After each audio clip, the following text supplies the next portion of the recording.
네, 여러분 안녕하십니까? 땅끝선교의 조기주 목사입니다. 이제 창세기 1장 1절을 넘어서지 않으면 성경 전체를 이해하는 데에 쉽지 않다. 또 창세기 1장 1절의 그 스펙트럼으로 우리 성경을 볼 필요가 있다. 이제 이런 뜻에서 이제 창세기 1장 1절을 살펴보고 또 1절과 2절의 관계성 그리고 1절의 태초라고 하는 그 한 단어가 가지고 있는 의미 이런 것들을 이제 이야기를 하고 있습니다. 조금 어렵다고 생각이 들지 모르지만 이 시간을 잘 지내보시면 영적인 세계 또 성경에 깊이 있는 그 세계에 대해서 우리가 아주 심오한 여행을 즐기실 수 있을 거라고 생각이 들었습니다.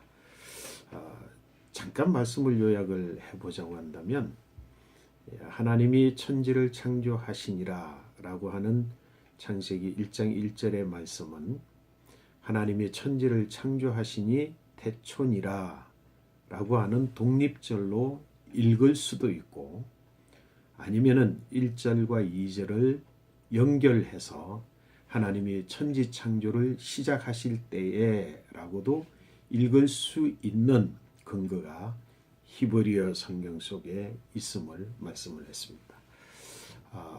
다만 이것은 성경의 오류가 아니라 하나님의 말씀 1.1획도 틀림이 없는 하나님의 말씀을 인간의 언어로 기록함에 있어서의 오류일 수 있다라고 하는 전제를 두고 성경의 바른 의미를 추구해 보고 있는 것입니다. 태초라고 하는 한 단어를 근거로 해서 몇 가지 사실들을 우리가 이제 정리를 해볼 수 있을 것 같은데 오늘은 1절을 정리하고 그리고 2절을 시작하는 그런 내용의 말씀으로 우리 구성을 해보려고 합니다. 우리가 이렇게 읽어냄으로 인하여서 천지 창조가 하나님의 창조의 시작은 아니다라고 하는 사실을 알게 됩니다. 하나님의 창조는 이미 천지 창조 이전, 다시 말해서 태초 이전에 하나님의 창조가 계속되어져 있으므로 우리가 전제해 볼 수 있게 되었습니다. 태초는 이 땅, 곧 지구의 창조의 시작을 나타내는 단어입니다. 그러므로 태초라고 하는 시간은 지구적 시간 개념이다라고 하는 겁니다. 우주적 시간 개념도 아니고 더군다나 더 깊이 나가서 하나님의 시간 개념도 아니라고 하는 사실인 것입니다. 지구적 시간 개념으로 그러므로 우주적 시간 개념을 계산해낼 수 없습니다. 더 나아가서 하나님의 시간 개념을 알 수도 없습니다. 그러므로 제가 이런 제기를 해볼 수 있겠습니다. 창조의 날짜, 첫째 날, 둘째 날 등등 여섯째 날이라고 하는 것을 오늘의 하루와 같다라고 정의하는 것 사실은 넌센스일 수 있겠다는 겁니다. 뿐만 아니라 지구의 나이가 49억 년 됐다 또는 6,000년 되었다 이것을 가지고 논쟁하고 그리고 서로 논의하는 것 자체 그 자체가 넌센스일 수 있겠다라는 말씀을 감히 드립니다. 분명한 사실은 이 태초에라고 하는 한 단어와 근거해서 드릴 수 있는 말씀은 부인할 수 없는 진리가 있습니다. 성경 속에서 우리에게 주는 교훈이기도 하지만 부인할 수 없는 진리는 태초라고 하는 이 땅의 시간이 있기 때문에 다시 말해서 지구에 한정되어진 우리가 살고 있는 이 세상에 한정되어진 태초라고 하는 시작이 있었기 때문에 끝, 종말 그 시간은 반드시 있다는 것입니다. 이거는 부인할 수 없는 진리입니다. 시작이 있으면 끝이 있는 것입니다. 그 종말의 날이 언제일지에 대해서는 감히 우리가 알 수 없습니다. 그러므로 그 종말의 시간, 그 시간을 지구적 시간 개념을 가지고 계산해낼 수 없습니다. 이때다 저때다 말할 수 없고, 다만 그 징조를 통해서 우리가 느낄 수 있을지는 모르지만, 우리 예수님께서도 말씀하셨던 것처럼 나도 모르고 하늘에 계신 오직 내 아버지 하나님만이 아는 하나님의 시간으로 그 종말을 우리가 맡겨 드려야 된다고 하는 것. 이건 분명한 진리입니다. 누구도 하나님의 시간을 지구적 시간 개념을 가지고 계산할 수 없음을 우리는 고백해야 될 것입니다. 그리고 이제 더불어서 앞으로 창조에 대해서 이제 2절부터 시작을 해서 끝절까지 우리가 창조에 대한 이야기를 좀 나누게 될 터인데요. 그러기 위해서 우리가 한 가지를 생각해 볼 필요가 있습니다.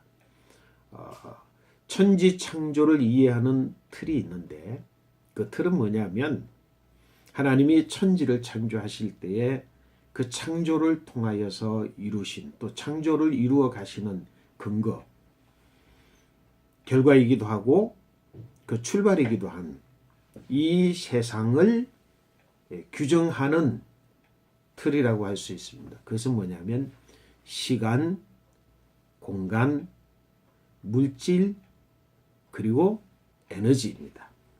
대부분의 과학자들이나 사람들이 이야기할 때는 시간, 공간, 물질 세 가지만 이야기하지만, 우리는 성경을 근거해서 앞으로 우리가 규정해 가고 이제 살펴볼 수 있는 에너지까지를 우리는 이 땅, 지구, 하나님의 천지 창조의 근원적인 주체로 우리가 생각해 볼 수 있을 것이라고 생각되어집니다. 자, 그러면 오늘은 이제 1절을 정리를 하고 2절로 넘어간다고 하는 사실에서 오늘 2절 말씀을 제가 다시 읽어보면, 땅이 혼돈하고 공허하며 흑암이 깊음 위에 있고 하나님의 영은 수면 위에 운행하시니라.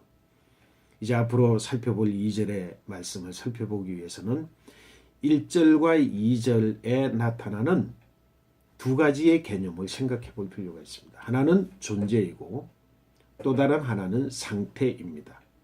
어떤 존재가 있으면 그 존재가 어떤 상태에 있는가라고 하는 것이고, 1절과 2절에서 나타난 상황은 하나님이 천지를 창조하셨을 때에 천지를 창조하신 그 천지의 상태, 그때의 존재가 있었고 그 존재들의 상태가 있었다라고 하는 것을 살펴보므로 하나님의 창조 역사를 좀 더 깊이 이해할 수 있습니다. 1절과 2절에 나타나는 존재 말씀을 드리면 땅이 있었죠.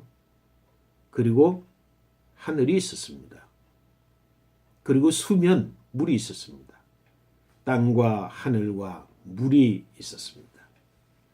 그리고 이제 앞으로 더 깊이 우리가 이야기해 보아야 될 부분이 있습니다. 그건 뭐냐면 흑암이 수면 위에 있었습니다. 흑암이 있었다라고 했을 때 흑암을 존재라고 말할 수 있을 것입니다.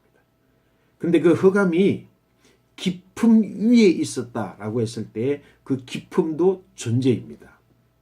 그런데 이제 이 흑암과 깊음이라고 하는 존재에 대해서는 따로 시간을 내어서 우리가 살펴보려고 합니다. 그렇다고 한다면 1절과 2절에 있는 상태, 그 상태는 성경이 기록한 대로 혼돈하고 공허하고 그리고 흑암이 깊은 위에 있었다고 하는 겁니다. 이것이 상태입니다. 그리고 구분해서 2절의 말씀을 반 잘라서 두 개의 절로 나눌 수 있을 것인지 아니면 지금처럼 한 절로 할 것인지에 대해서는 우리가 선택할 수 있을 만큼 그것도 역시 기록상의 문제일 수 있습니다. 다름이 아니라 이렇게 말할 수 있습니다. 하나님의 신은 수면 위에 운행하시니라. 이제 2절의 말씀을 1절과 2절의 말씀을 하나로 보고 그 1절과 2절의 한 구절을 중간에 잘라서 또 다른 두 개의 구절로 만들어 볼 수 있음을 히브리서 기록 성경을 통해서는 가능합니다. 그것에 대해서 이제 다음 번에 우리가 이야기하도록 하겠습니다. 열심히 공부한다는 생각을 가지고 우리 함께 나누시기를 소망합니다. 감사합니다. 좋은 날 되십시오.